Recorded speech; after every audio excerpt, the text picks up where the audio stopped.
దీన్ని మాకున్నటువంటి వాటర్స్ చాలా తక్కువ కాబట్టి దాన్ని అంటే మొత్తం కూడా నీటిపారుదల ఈ వాటర్ డ్రిప్ల ద్వారా సాగు చేయాలనే ఆలోచనతోటి ఒక పామ్ పాండ్ ఏర్పడుకోవడం జరిగింది.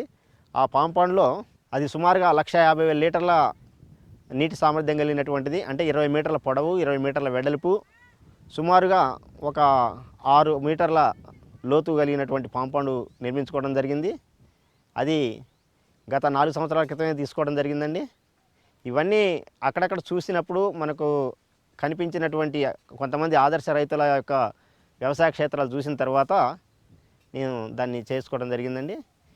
నన్ను చూసిన తర్వాత మా గ్రామంలో ఈ నీటి కొరతని అధిగమించడానికి దాదాపుగా 30 పామ్ పాండ్లు తీశారండి. అంటే ఇంత సైజు కాకపోయినా కొంచెం వారి స్థాయి తగ్గట్టుగా చిన్నయో పెద్దయో 30 పామ్ పాండ్లు మా గ్రామంలో ఉన్నవి.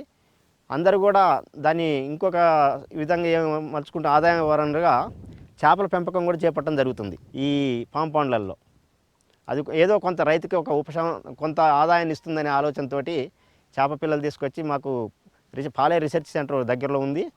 అక్కడి నుంచి చేప పిల్లలు తెచ్చుకొని పోసుకోవడం జరుగుతుందండి. చేప పిల్లలకు కూడా మేము వాడుతున్నటువంటి విధానం ఏంటంటే కేవలం జీవామృతం మాత్రం వాడుతున్నామండి.